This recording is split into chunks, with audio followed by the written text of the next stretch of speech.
장 우리 32절부터 37절 저와 한 절씩 교독합니다. 믿는 무리가 한 마음과 한 뜻이 되어 모든 물건을 서로 통용하고 자기 재물을 조금이라도 자기 것으로 하는 이가 하나도 없더라.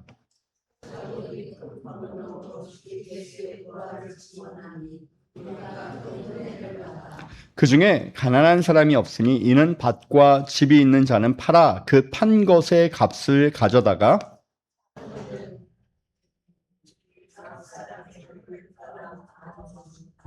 구브로에서 난 레위족 사람이 있으니 이름은 요셉이라. 사도들이 일컬어 바나바라 번역하면 위로의 아들이라 하니 그가 밭에 있음에 팔아 그 값을 가지고 사도들의 발 앞에 두니라.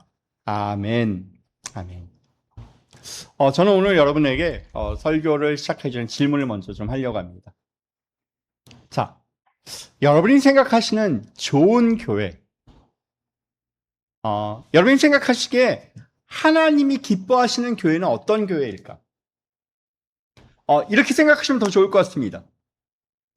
우리 교회를 만약에 여러분이 부득이한 상황 가운데 이사를 가시거나 여러 가지 상황에서 떠나시게 된다면 새로운 교회를 찾게 될 때 여러분이 찾는 교회의 조건은 무엇입니까? 지금 한국에는요, 약 한 5만 개 정도의 교회가 있다고 합니다. 코로나 때 상당히 많이 좀 줄어들었을 게 아마 좀 더 줄어들 수도 있겠지만 한 5만 개 정도의 교회가 있다고 하는데 그 5만 개의 교회에 좋은 교회, 하나님이 기뻐하시는 교회, 그 교회는 어떤 교회일까요? 여러분이 만약 이사를 가셔서 선택하신다면 어떤 교회를 선택하시겠습니까? 가장 대답 잘하시는 심민정 권사님, 어떤 교회가 가장 좋은 교회일까요? 말씀이 좋아야 되고요. 예. 행동을 옮길 수 행동을 옮길 수 있는 말씀이 좋고 그 말씀 들은 말씀을 행동으로 옮기는 교회. 예, 아주 좋은. 근데 대다수 많은 분들 가운데 교회 선택의 기준이 그렇답니다. 그 교회가 좀 더 큰 교회면 괜히 좀 믿음이 가고 신뢰가 간다는 겁니다. 그리고 그 교회가 사회적인 좀 영향력을 행사하는 교회라면 더 좋을 것 같고 재정적으로도 부족하지 않은 교회. 그래서 막 새로 건축해가지고 막 재정이 어렵고 한 교회들은 오히려 성도들이 더 많이 안 간답니다. 왜냐하면 그 재정의 부담을 함께 지기 좀 어렵기 때문일 수도 있을 것 같고요. 사랑하는 성도 여러분, 그래서 지금 한국 교회의 가장 큰 문제는 양극화가, 한국 교회 가운데 양극화가 점점 심해집니다. 그 큰 교회는, 대형 교회라고 얘기하는 그 교회는 그냥 가만히 있어도 성도들이 오는 반면에 작은 교회들은 어떻습니까? 점점 성도들이 줄어가고 특별히 다음 세대 자녀들이 점점 없어지는 현상을 보여주고 있습니다. 사랑하는 성도 여러분, 하나님이 기뻐하시는 교회, 성령이 정말 충만한 교회의 특징은 오늘 성경은 대형 교회라고 얘기하지 않습니다. 좋은 프로그램이 있는 교회도 아니고요. 재정적으로 풍성한 교회도 아니라 오늘 성경 우리 가운데 이렇게 이야기합니다. 하나님이 기뻐하시는 교회, 그 교회는 오늘 저는 본문 가운데서 세 가지의 특징을 한번 살펴보면서 이게 바로 하나님이 기뻐하시는 교회일 수 있겠구나. 우리가 만약 교회를 선택하게 될 때 교회 선택의 기준이 바로 이거였으면 참 좋겠다는 생각을 한번 해보게 됩니다. 그러면서 한편으로는 저희 영광교회가 과연 이런 교회에 부합된가 한번 좀 우리가 반성해보는 시간도 갖고자 합니다. 오늘 본문은 여러분이 잘 아시다시피 지금 어떤 일이 벌어졌습니까? 베드로와 요한이 성전에 기도하러 올라가다가 안진뱅이를 고치게 된 사건으로 인하여 사내들인 공의회로부터 많은 위협을 받게 되어지고 핍박을 받게 되었습니다. 그 결과 어떻게 됩니까? 그들은 위축된 것이 아니라 오히려 함께 모여서 지난 시간에 살펴봤지만 기도할 때 그때 다시금 성령이 그들 가운데 충만하게 임하였던 사건들을 보게 되어집니다. 여러분, 오늘 우리가 읽지 않지만 지난주에 어떻게 빌기를 다음에 그들이 기도하기를 다음에 모인 곳이 진동하더니 무리가 다 성령에 충만하여 담대히 하나님의 말씀을 전하니라. 자, 이 구절, 이 31절의 이 구절을 좀 더 구체적으로 어떻게 일어났는지를 보여주는 내용이 바로 오늘 우리가 읽은 이 본문의 내용이죠. 그래서 31절, 이들이 어떻게 성령 충만했구나, 이들이 어떻게 기도했구나 라고 하는 것이 아니라 그 기도의 열매가 어떻게 나타났는지를 보여주는 내용이 바로 이 32절서부터의 내용이라는 것입니다. 사랑하는 성도 여러분, 그들이 기도의 결과, 성령 충만의 결과가 무엇으로 나타나냐? 오늘 성경은 이렇게 얘기하고 있네요. 본문에 뭐라고 됩니까? 믿는 무리가 한 마음과 한 뜻이 되었다는 것입니다. 여러분, 많은 분들이 오해하고 착각하는 것 중에 하나가 성령이 충만하고 우리가 기도를 열심히 하게 될 때 그것은 어떤 관념에 머물지 않습니다. 우리가 흔히 이런 경험 많이 하시지 않습니까? 뭐 기도하면서 조금 눈물 좀 흘리고 뭔가 좀 감동받고 뭔가 하면 나 은혜 받았다. 나 성령 받았다 라고 얘기할 수도 있을 것입니다. 나 성령 충만한 어떤 개인적인 어떤 감정의 황홀경 그런 것으로 끝나지 않습니다. 성령 충만의 분명한 열매는요, 내 감정이 조금 뜨거워지고 내 기분이 조금 변화되어지는 것이 아니라 어디서 나타나냐면요, 내 옆에 있는 가장 가까운 관계로부터 관계의 변화가 일어나게 되어집니다. 그리고 우리가 갖고 있었던 가치관의 변화가 일어나게 됩니다. 미워했던 사람, 보기 싫었던 사람이 성령 충만해지면 어떻게 됩니까? 그 사람을 사랑하게 되고 용서하게 되고 품어주게 됩니다. 그 사람을 위해서 기도하게 되어집니다. 성령 충만하였는데요, 여전히 내 마음을 미움이 가득하고 시기와 질투가 가득합니까? 그럴 수 없습니다. 우리가 진짜 기도를 열심히 하잖아요. 그럼 우리 가운데 그 분명한 변화가 내 삶에서 관계로부터, 때로는 내가 갖고 있었던 가치관으로부터의 변화가 일어나게 된다는 것입니다. 나만 바라봤던 내 중심의 세계관이 우리라고 하는 공동체의 세계관으로 바뀌어지게 됩니다. 이것은 기도를 조금이라도 해본 사람, 성령을 조금이라도 맛본 사람들은 다 아실 겁니다. 사랑하는 성도 여러분,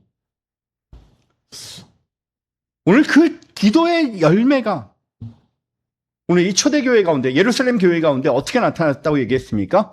첫 번째, 믿는 무리가 한 마음과 한 뜻이 되었다라고 되어 있습니다. 여러분, 이 한 마음이란 뜻은요, 단순한 감정을 이야기하는 것이 아닙니다. 성경에서 얘기할 때 이 마음이란 것은요, 어떤 우리의 생각하는 중심, 내가 의지하고 내 감정을 움직이고 어떤 내 신앙과 내 이념의 가장 핵심적인 것이 바로 이 마음이라고 이야기합니다. 단지 어떤 감정이 아니라 나의 전반적인. 그래서 잠언에 보면요, 이렇게 되어 있습니다. 잠언 4장 23절에 보면 모든 사람이 지킬 만한 것이 뭐라고 얘기합니까? 마음을 지키라고 얘기합니다. 왜냐하면 내 생명이 어디서부터 나온다고요? 마음에서부터 나온다고 얘기합니다. 그래서 마음이 중요한 거죠. 뭐만큼요? 생명만큼요. 그 모든 근원이 바로 마음에 있는데 이 마음이 하나가 되었다는 거예요. 사랑하는 성도 여러분, 우리의 삶의 모든 결정, 이것을 좀 심리학적으로 하면 세계관이라고도 얘기하고 자아관이라고 얘기하는데요, 이것들이 변화되어지는 거예요. 그래서 이들이 그 신앙생활하면서 함께 교회 생활하면서 우리가 흔히 착각하는 것 중에 하나가 한 마음이 되었다고 해서 모두가 다 똑같은 이념, 똑같은 생각, 똑같은 표현하는 것을 이야기하는데 그런 건 아니에요. 그 이야기를 하는 것이 아니죠. 여러분, 그들이 가치관과 믿음과 방향이 그들 가운데 하나로 묶여지는 것. 그들의 최고의 가치관이 무엇이었습니까? 각자 사람들 가운데 우리 교회만 하더라도 여러 가지 가치관들이 있을 겁니다. 내 인생의 최고의 가치관은 돈이야, 성공이야, 건강이야, 뭐 여러 가지 이야기하실 수 있는 분들이 계실 겁니다. 그러나 그들은 새로운 가치관, 자신의 삶에 가장 중요시 되는 가치관이 무엇으로 바뀐 사람들이냐? 예수 그리스도로 바뀐 사람들이에요. 그들은 예수님의 십자가를 경험했고요. 예수님의 부활을 믿었고요. 그들은 성령을 체험했어요. 그 결과 그들은 그냥 피상적으로 아는 신앙인이 아니라 진짜 자신의 인격과 삶을 통하여 예수 그리스도를 만난 사람들, 그 십자가 부활을 경험한 사람들이 되었다는 거죠. 그때부터 그들은 변화되어지는 거죠. 마치 사도 바울이요, 다메섹에서 정말 진정 부활한 주님을 만나요. 그러고 나니까 그가 가지고 있었던, 그가 이때까지 추구했던 그 모든 것들이 다 어떻게 되어집니까? 사도 바울은요, 배설물처럼 여긴다고 되어 있어요. 여러분 혹시 삭개오라는 사람을 알고 계시죠? 삭개오 그는요, 어떻게든지 성공하는 것이 목적이었어요. 돈을 버는 것이 목적이었어요. 그래서 그 당시 가장 인간 취급 못 받는 사람이 세리였어요. 근데 삭개오는 그 세리가 되었을 뿐만 아니라 그 중에서도 누가 됩니까? 세리장이 되었어요. 그게 꿈이 있었죠. 소망이 있었죠. 뭔가 남들보다 내가 더 높이 올라가는 것, 더 많이 갖는 것. 그래서 동족을 착취해서라도 남들에게 미움을 받고 손가락질 받더라도 나는 이것만 가져야겠다고 생각했던 사람이 삭개오였어요. 근데 삭개오가 주님을 만나요. 그 뽕남에 올랐던 삭개오를 주님이 삭개오를 부르시고 삭개오가 주님과 인격적인 만남을 갖게 되어주는 순간 뭐가 변화되어집니까? 그의 가치관이 변화되어져요. 이때까지 무조건 남의 것을 빼앗아서라도 내가 갖는 것, 손가락질 받고 욕을 먹더라도 움켜쥐고 싶었던 것들, 그것들이 어떻게 되어집니까? 누가 시킨 것이 아니었잖아요. 예수님이 그에게 요구했던 것입니까? 너가 구원받으면 이렇게 해라? 아니요. 예수를 만나니까요.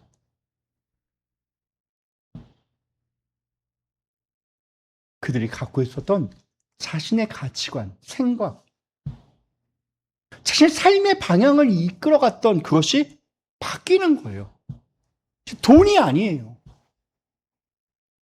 그래서 내가 네 것을 터득한 일이 있으면 4배나 갚겠나이다. 내 속의 절반을 가난한 자들에게 주겠습니다. 이때까지 삭개오는 가난한 사람들을 보지 못했어요. 그의 눈에 들어오지 않았죠. 예수를 만나니까 누가 보여지기 시작합니까? 가난한 자들이 보여지고요. 내 죄가 보여지고요. 사랑하는 성도 여러분, 우리가 한 마음이 된다는 것은요, 내 생각을 이야기하는 것이 아니에요. 내 주장을 강요하는 것이 아니에요. 내가 옳다, 내가 맞다, 나를 따르라가 아니에요. 그때 이 공동체는 하나 되지 못해요.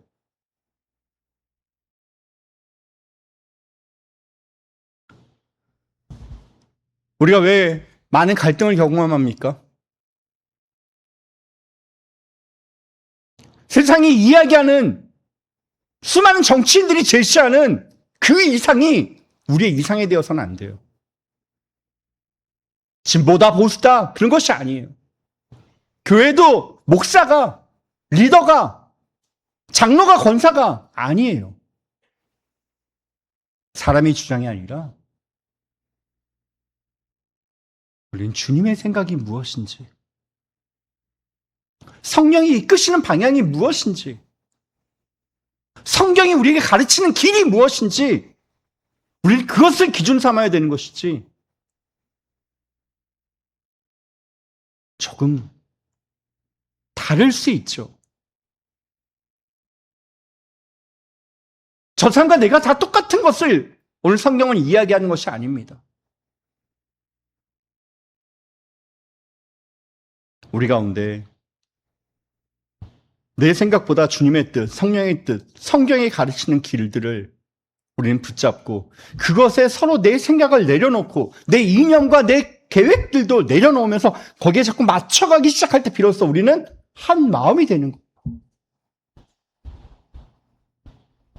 누군가가 옳기 때문에 당신은 이걸 버리고 내 뜻을 따르라가 아니라 내 뜻도 아니라 너 뜻도 아니라 성경이 이야기한 뜻을 우리는 함께 나아가는 거죠. 전 통일 사역을 아주 오랫동안 해왔습니다. 진정한 통일을 여러분 무엇이라고 얘기합니까? 우리 나만이 잘 살고 나만이 좀 부강하고 우리 민주주의가 좋기 때문에 우리는 가만히 있고 저들 보고 무조건 와서 우리에게 배우라는 것이 통일입니까?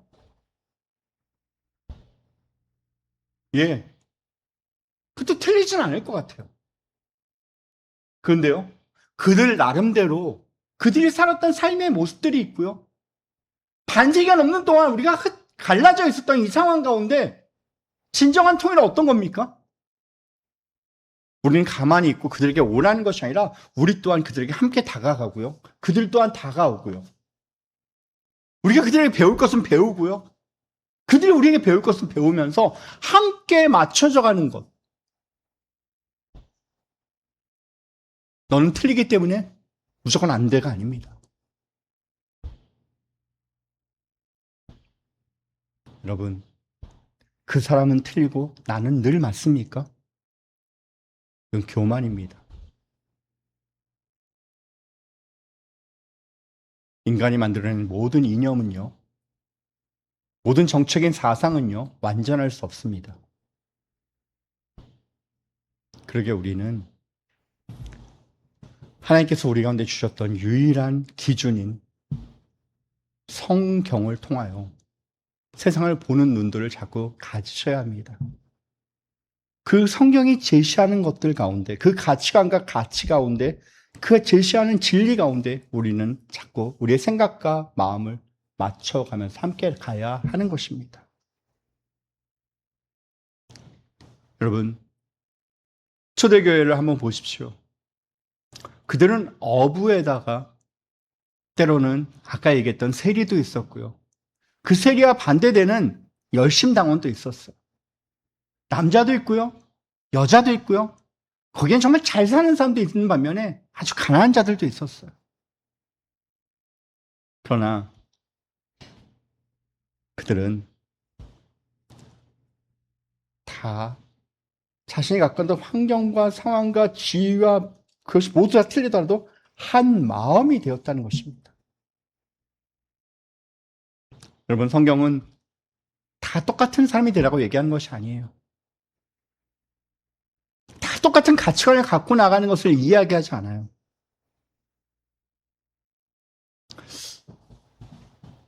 여러분, 마치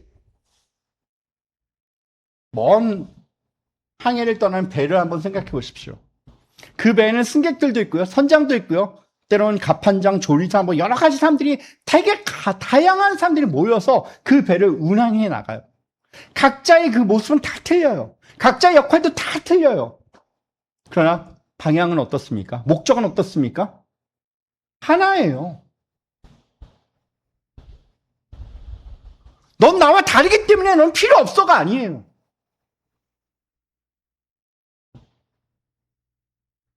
오늘 성경이 이야기하는 한 마음이라고 얘기할 때, 한 뜻이라고 얘기할 때 바로 그 의미예요. 다양함 가운데 성령이 이끄시는 것 가운데 우리를 자꾸 내려놓는 것, 그리고 그 상대를 인정해 주는 것. 그때 비로소 하나가 되어지는 거예요. 나는 맞고 너는 틀리기 때문에 안 되라고 얘기한다면 선장이 무조건 그것을 이야기한다면 되겠습니까? 안 돼요.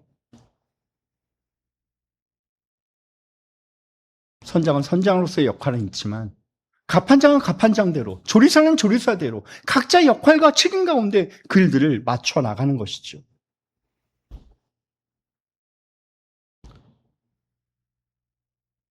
사랑하는 성도 여러분, 그들의 삶은 내가 만난 예수, 내가 경험한 그 부활, 그들에게 역사한 그 성령을 그들은 증거하는 것이 자신의 삶의 최고의 가치로 삼았고요. 그 삶을 살아냈던 것이 바로 초대교회의 모습이었습니다. 저는 이 본문을 가만히 보면서요, 이 32절과 우리가 읽은 본문 가운데 이 32절과 33절을 가만히 보게 되면 여러분, 그들이 왜 하나가 될 수 있었는지, 그들에게는 분명한 사소한 차이도 있었고요, 분명한 갈등도 있었지만 그들은 다시금 하나가 될 수 있었던 유일한 길은 그들의 사명이, 그들의 정말 중요한 가치, 내 삶의 이유가 하나였기 때문에 그래요. 무엇입니까? 예수 그리스도의 부활을 증언하는 것. 내가 경험한, 내가 만난 그 예수 그리스도를 증언하는 것. 여러분, 성령이 우리 가운데 오셔서 하시는 일들이 참 많아요. 성령이 우리 가운데 오셔서 우리를 위로하시기도 하고, 우리가 알지 못하는 탄식을 우리를 위해 기도하시기도 하고요. 여러 가지가 일들이 있지만 그 중에 또 하나가 뭐냐면 성령이 하시는 일들 가운데 에베소 4장 3절 보면 이렇게 기록하고 있습니다. 평안에 매는 줄로 성령이 하나 되게 하신 것을 힘써 지켜라. 성령이 우리 가운데 하시는 또 다른 역할이 뭐예요? 우리를 하나 되게 하시는 거예요. 성령이 우리 가운데 역사하시면서 이루시는 그 역할 중에 또 하나는 뭐냐면 서로 다양한 사람들이 함께 모여서 하나로 만들어 가시는 것, 이것이 성령의 역사라는 거예요. 여러분, 우리는 이 성령의 역사를 많이 거스리는 것, 이것이 바로 성령을 회방하는 것이죠. 성령 우리 가운데 분열과 다툼과 시기와 질투보다는요, 연합과 협력을, 그리고 사랑과 긍휼을 우리 가운데 이야기하시는 분이 성령님이십니다. 그러나 반대로 여러분, 성령의 역사가 이렇다면 사탄의 역사는 어떨까요? 쉽게 생각해 보면요, 사탄의 역사는 끊임없이 우리를 반목하게 만듭니다. 갈등하게 만듭니다. 미움하게 만들고요, 서로를 시기하며 질투하게 만들죠. 사랑하는 성도 여러분, 지금 성령의 이끄심을 받고 계십니까? 사단의 이끄심을 받고 계십니까? 우리는 내가 맺는 열매를 통하여, 내 삶의 모습을 통하여 우리는 다시 한번 우리를 진단해 볼 수 있게 되어질 것입니다. 여러분, 사단은 끊임없이 너 삶의 주인은 너라고 얘기합니다. 너 감정, 너 생각, 너 자신, 너 자존심을 지키라고 얘기하죠.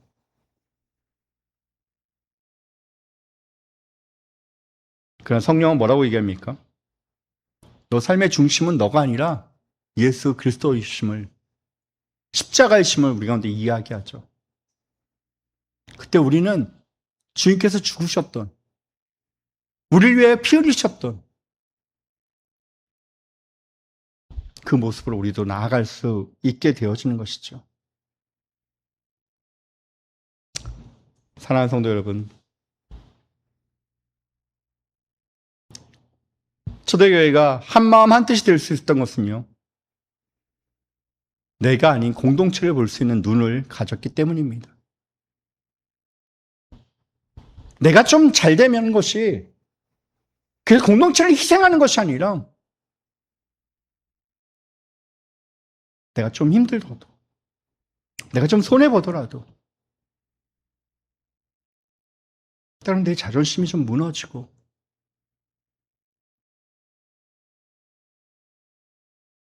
내가 좀 사람들에게 욕먹더라도 공동체가 세워질 수 있다면, 하나님의 나라가 좀 더 힘을 얻을 수 있다면, 한 영혼이 주께 돌아올 수만 있다면 그 길을 택하는 것입니다.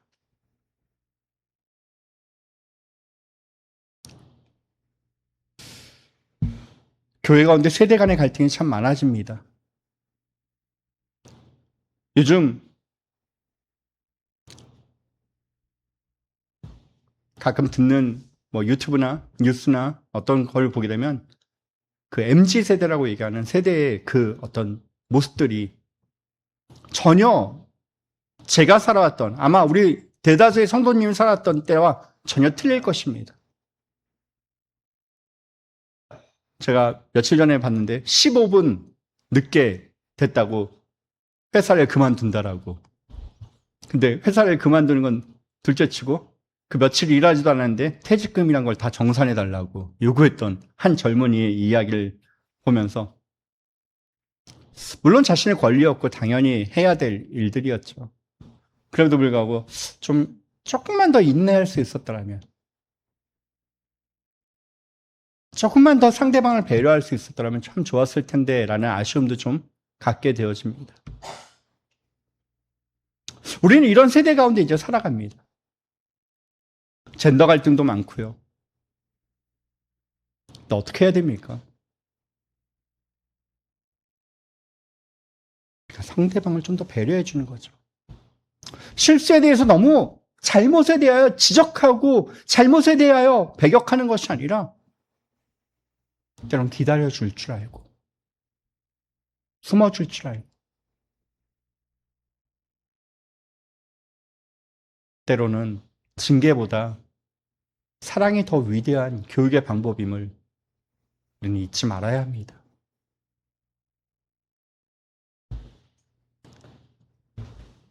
사도행전 32절에 우리 가운데 이야기하는 것은 무엇입니까? 한 마음 한 뜻이란 것은 다 획일하게 다 동일성을 이야기하지 않습니다. 잊지 마십시오. 우리가 그리스도를 머리로 삼고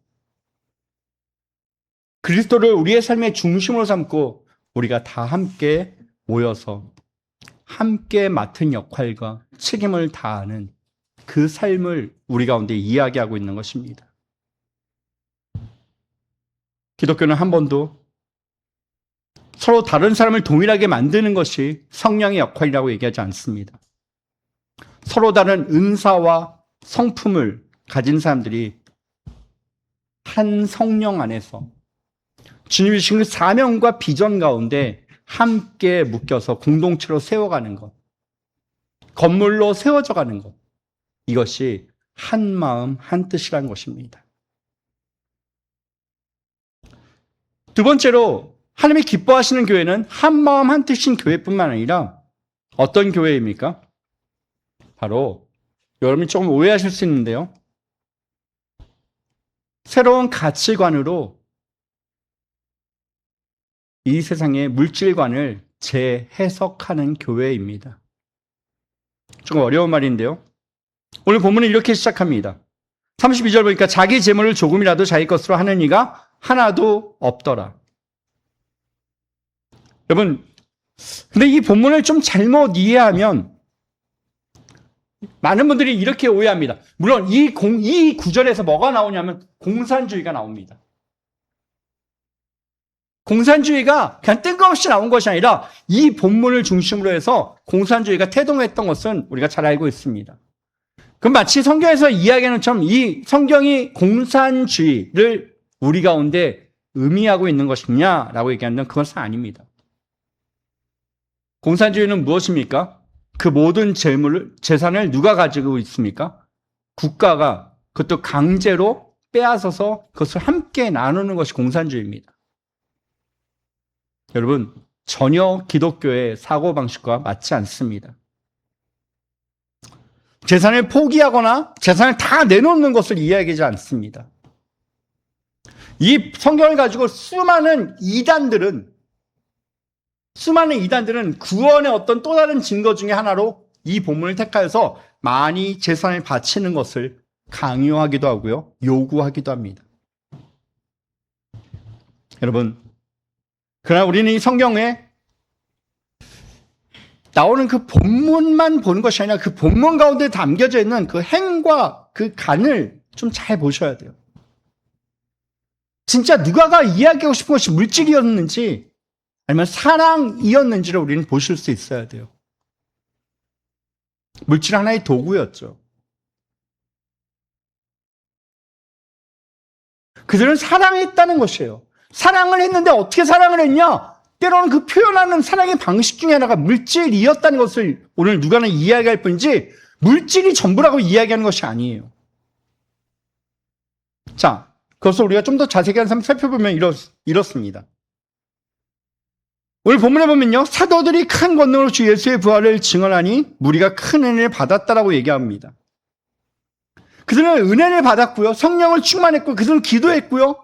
여러 가지 신앙의 삶을 통하여 하다 보니까 자신의 것들이 이때까지 내가 주인 되었는 줄 알았던 그것들이 내가 이것 없으면 못 살 거라고 생각했던 그것들이 때로는 아니어도 되는구나라는 걸 깨닫게 되어집니다. 큰 집, 많은 소유, 통장에 많은 잔고가 있어야지만 내가 행복할 것이라 생각했는데요. 굳이 그것이 아니어도 주님과 함께 있는 그곳이 진정한, 아까 우리가 불렀던 그 찬양처럼 진정한 행복은 어떤 세상의 물질과 성공에 있는 것이 아님을 깨닫게 되어지는 거죠.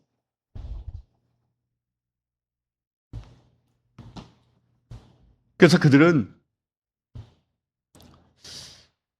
돈을 소유하는 것이 아니라 물질을 움켜쥐는 것이 아니라 물질을 관리하는 자들로 새롭게 세워지게 되어집니다.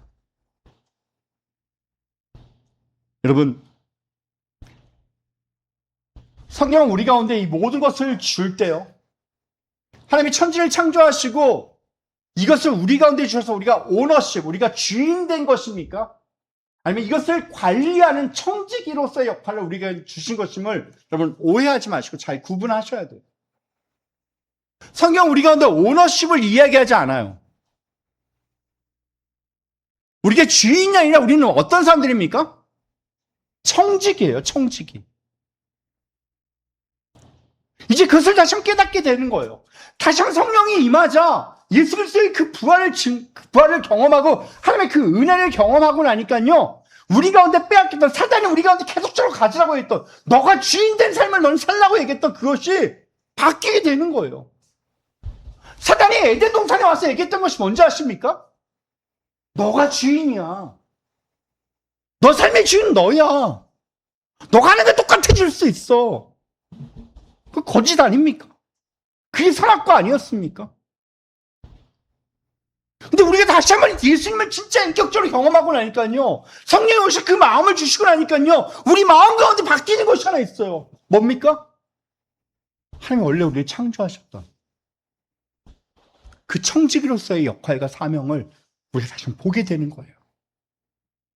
아, 이제까지 내가 가졌던 것이 내 것이 아니구나라는 것을 알게 되어지죠. 그래서 잘 관리해야 되는데 어떻게 관리해야 될까? 그것을 고민하게 되어지는 거죠.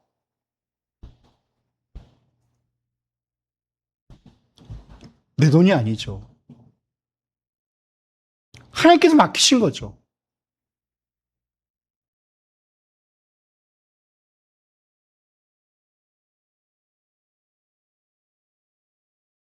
사랑하는 성도 여러분, 주인의식의 변화, 그때부터 우리는 오히려 더 풍성한, 그때 성경은 뭐라고 얘기합니까? 더 많은 것을 내게 맡긴다라고 되어 있죠. 이것은 누가 주시는 거냐면 하나님이 우리 가운데 주시는 축복이라면 우리는 어떻게 이것을 해야 되냐면, 하나님 내게 무조건 많이 주십시오. 난 더 갖고 싶습니다. 더 소유하고 싶습니다. 더 움켜쥐고 싶습니다가 아니라 하나님이 원하시는 것으로 이걸 나누고 잘 흘려가게 하고 베풀고 잘 관리하게 되어질 때 하나님 더 많은 것을 내게 어떻게 하십니까? 맡기게 되어지는 거죠. 근데 이 원리를 우리는 잘 몰라요. 흘려 보낸 것에 막 아쉬워해요. 교회 재정도 마찬가지죠.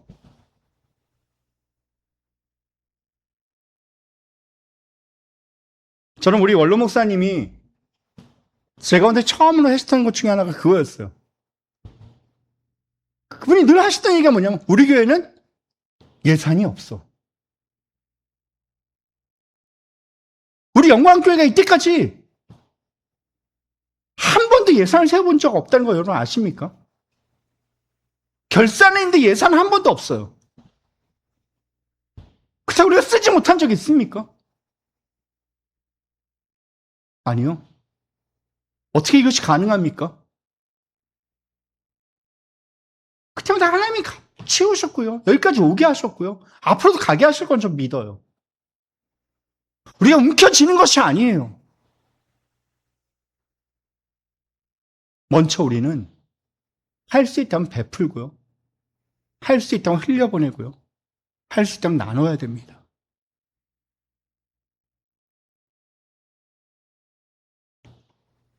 그때 그러다가 목사님 거지되면 어떻게 돼요? 여러분, 그럼 목사도 거짓말장이고요. 그런 하나님이라면 여러분은 안 믿는 게 더 맞지 않습니까? 대신 여러분 이걸 하나님을 시험하려고 하는 것이 아니라 전 먼저 여러분 가운데 그만한 믿음이 있을 때 이것은 행할 수 있는 것입니다. 믿음이 없을 때는 행하지 마십시오. 괜히 오기로, 괜히 장난으로 하나님을 시험하는 것으로 재미로 그런 식으로 하지 마십시오. 그러나 여러분이 정말 믿음이 있고요. 하나님이 주신 도전이 있고요. 성령의 감동이 있다면 해보십시오. 절대 손해보지 않습니다. 전 몇 번이나 경험해 봤습니다.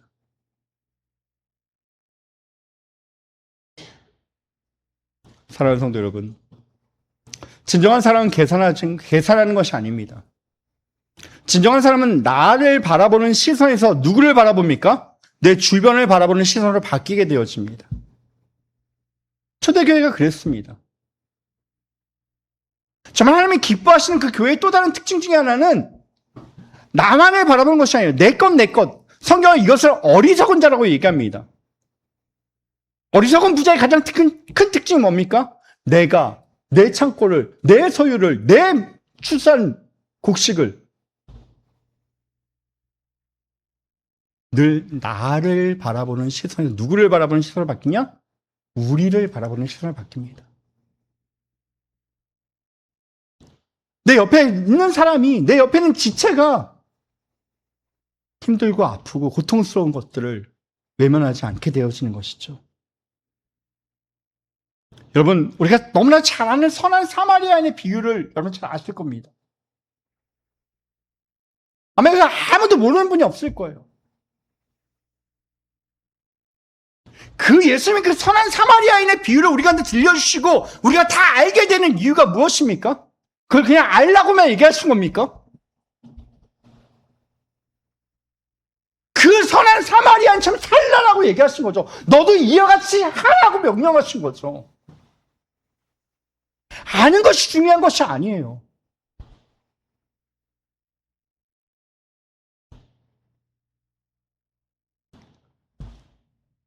선한 사마리아는 그 강도 만난 사람이 나중에 좀 취하고 나면 내가 뭔가 돈을 좀 받을 수 있겠구나라고 생각하지 않습니다. 사랑은 계산하는 것이 아닙니다. 조건을 따지는 것도 아닙니다. 그 사람이 정말 도움이 필요한 사람인지를 보는 겁니다.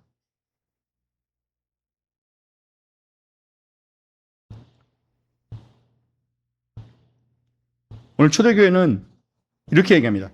가난한 사람이 없었다라고 얘기합니다. 여러분 이것은 우리가 오해하시면 이렇게 생각하실 수 있을 겁니다. 그 교회는 되게 부자들만 모였나 봐가 아닙니다. 여러분 이 성경 구절을 이렇게 해석하셔야 됩니다. 그때 그 공동체는 가난한 사람이 없었다는 것은 그만큼 그 교회는 사랑이 넘쳐났다라고 얘기하셔야 됩니다. 이렇게 이해하셔야 됩니다. 이렇게 성경을 바라보셔야 됩니다. 아, 그 교회는 정말 사랑이 풍성한 교회였구나.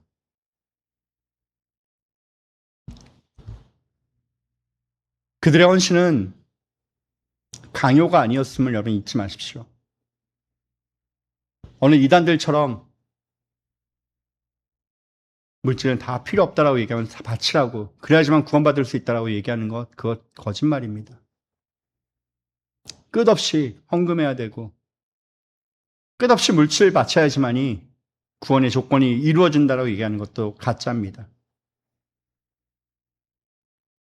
성경은 한 번도 그러한 헌신을 강요하지 않습니다.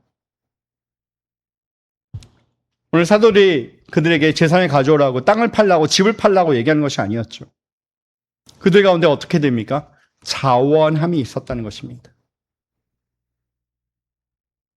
내가 주님을 만나고 나니까, 부활한 주님을 경험하고 성령이 임하고 나니까 그들 가운데 새로운 가치관의 변화가 일어나고 내가 정말 청지기로서의 삶을 살다 보니까, 아, 내가 이거 갖고 있는 것만이 행복이 아니구나. 저 사람이 너무 힘들어하는데 내가 외면하는 것이 올바른 것이 아니구나. 그래서 그들은 자원함으로 이것들을 행하게 됩니다.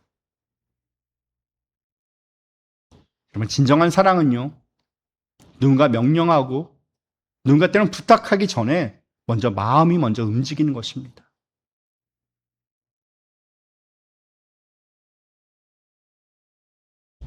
오늘 정말 하나님이 기뻐하시는 그 교회, 정말 성경이 이야기하는 정말 좋은 교회의 특징 중에 하나는 사랑이 풍성한 교회.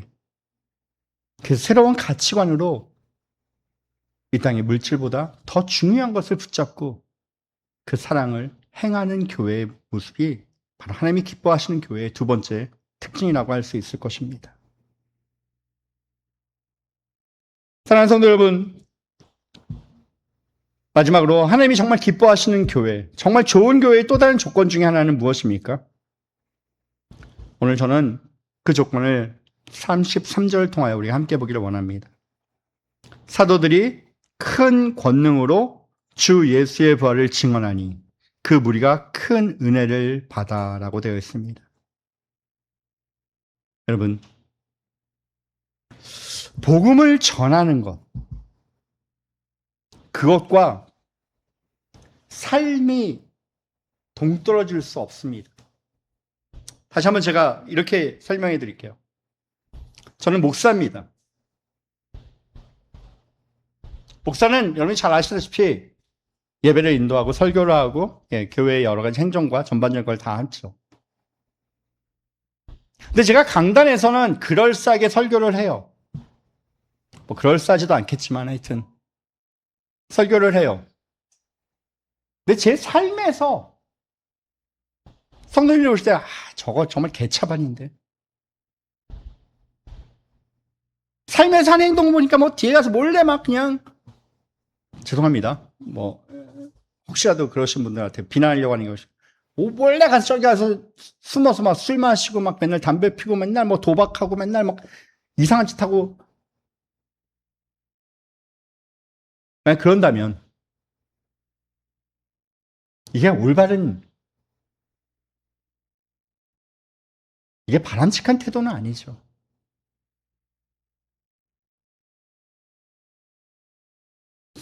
사랑하는 성도 여러분, 제가 늘 말씀드리지만 세상은 보이지 않는 하나님을 보지 못합니다. 세상은 처음부터 성경을 읽지 않습니다. 그러나 세상이 하나님을 볼 수 있고 성경을 읽는 방법은 바로 그 하나님을 믿는 우리들의 삶을 보고요, 우리들이 우리가 행동하는 모습을 통하여 성경을 그들은 읽고 있음을 여러분 잊지 마셔야 됩니다.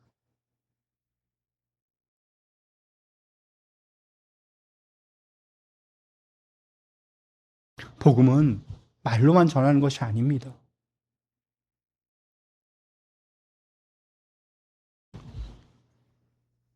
복음이 전하는 것의 분명한 열매가 오늘 성경을 우리가 자세히 읽어보면요. 이렇게 되어 있습니다. 여러분, 32절 교회의 하나됨을 이야기하고 있었다면요. 34절과 37절은 사랑의 나눔을 이야기합니다. 근데 그 가운데 우리가 읽은 이 본문 33절이 놓여져 있습니다. 왜 그런지 아십니까? 왜 이것을 한가운데 두었을까요? 교회의 연합, 하나됨도, 그리고 교회가 그 나누고 사랑하는 것도 무엇에 근거했기 때문입니까? 바로 이 복음을 경험하고 이 예수 그리스도를 인격적으로 만나고 그것을 소개하는 것이 내 삶에서 가장 중심되었음을 오늘 성경은 우리 가운데 보여주고 있는 것이죠. 다시 한번 이야기하지만 복음을 전하는 것과 복음을 살아내는 것은 동일한 단어입니다. 자, 오늘 본문에 보면 이렇게 얘기합니다. 사도들이 큰 권능으로 라고 돼요. 이 큰 권능이라는 것은요, 여러분 제가 늘 얘기하지만 그 다이너마이트, 그 폭발력과 같은 권능이라고 얘기할 때 그것을 이야기하죠. 이건 단순히 어떤 병을 고치는 능력, 어떤 미래를 보고 환상을 보고 예언하는 능력이 아닙니다. 이 복음의 능력, 이 담대한 능력이 얼마나 위축될 수 있었습니까? 얼마나 겁먹을 수 있었습니까? 여러분, 늘 얘기하지만 베드로가 어떤 사람이었습니까? 제자들이 어떤 사람들이었습니까? 그들은 성령이 임하기 전에 그 큰 권능을 받기 전에 그들은 비겁했고요. 그들은 변명하면서 도망치며 숨게 급급했던 사람들이 그들이었습니다. 근데 성령이 임하자 큰 권능을 받고 나니까 그들이 변화되어져요. 어떤 기적을 행하고 어떤 능력을 행하는 것이 아니라 그들 가운데 세상이 감당할 수 없는 담대함이 생기는 거예요. 겁나지 않은 거예요. 두렵지 않은 거예요. 세상과 맞서 싸울 수 있는 힘이 생기는 거죠. 한낱 개입종 앞에서 두려웠던 베드로가 그 사내들인 공의원 앞에서 담대하게 말하는 것, 이게 바로 권능이에요. 그것도 큰 권능. 오늘 성경은 이렇게 얘기합니다. 사도들이 큰 권능으로 그 담대함으로 주 예수 그리스도의 부활을 증언하니. 사랑하는 성도 여러분, 여기서 정말 중요한 단어가 바로 부활입니다. 저는 이 부활을 조금 더 우리가 살펴보기를 원하는데요. 예수님 우리 가운데 상당히 많은 어떤 윤리적인, 그 도덕적인 삶들을 많이 보여주셨고요. 가르치셨습니다. 그 수많은 기적들을 우리 가운데 전해주셨죠. 또 오늘 이 사도들은요, 그 예수님 어떤 윤리적이고 도덕적이고 어떤 기적을 이야기하는 것이 아니라 한 가지를 이야기하고 있는데 그것이 바로 부활입니다. 그럼 왜 그럴까요? 왜냐하면 부활이야말로 우리 기독교의 가장 큰 핵심이고 가장 중요한 사상이기 때문에 그렇습니다. 여러분, 십자가는 우리의 죄를 용서하는 사건이었습니다. 그러나 그 십자가가 진짜 십자가가 될 수 있는 것, 그것은 바로 부활이 있기 때문이었습니다. 부활이 없다면 그것은 하나의 그냥 고난으로, 좀 더 순결한 희생으로 끝나고 마는 것이죠. 여러분, 부활이 없다면 사실 교회도 십자가도 존재할 이유가 별로 없습니다.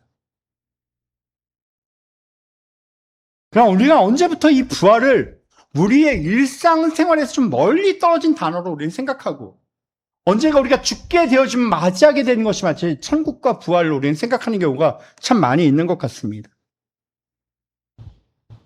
그러나 그렇지 않습니다. 사도 바울은 고린도에서 뭐라고 얘기합니까? 그리스도께서 다시 살아나지 아니하면 우리의 전파도 헛것이요 너희의 믿음도 헛것이라고 얘기합니다.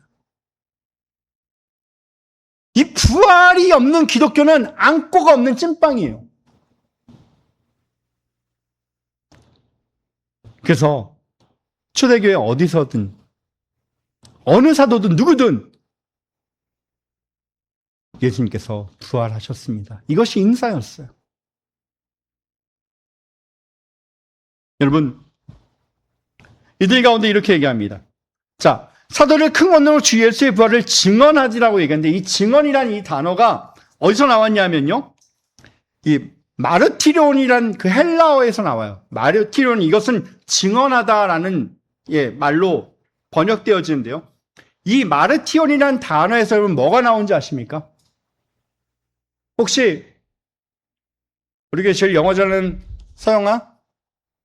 순교자가 영어로 뭐니? 미안해. 마터. 마르티온에서 마터라고 하는 이 순교자와 이 동일한 어원이 나와요. 제가 그 얘기를 하려고 하는 게 이걸 얘기하려고 하는 거예요. 여러분, 증언하다는 것은요, 뭐를 담보로 했던 것인지 아십니까? 생명을 담보로 했다는 거예요. 그냥 이야기하는 것이 아니라 그냥 예수님께서 부활하셨습니다라는 그걸 얘기하는 것이 아니라 때로는 그것 때문에 이들은 감옥에도 갇히고요. 이 초대교회 이후를 보게 되면 수많은 핍박이 오고요. 때로는 순교의 현장까지도 임하게 되어지죠. 그래서 누가는 바로 그 단어를 우리 가운데 이야기하면서 증언은 그냥 하는 것이 아니라 무엇을 담보로 했다는 것입니까? 목숨을 담보로 하고 생명을 걸고 하는 고백이었음을 이야기하고 있는 것입니다. 사랑하는 성도 여러분, 우리는 그냥 해도 되고 안 해도 되는 것이 복음에 증인된 삶이 아닙니다. 내가 이해하면 저 사람 나를 어떻게 볼까? 그것이 아닙니다.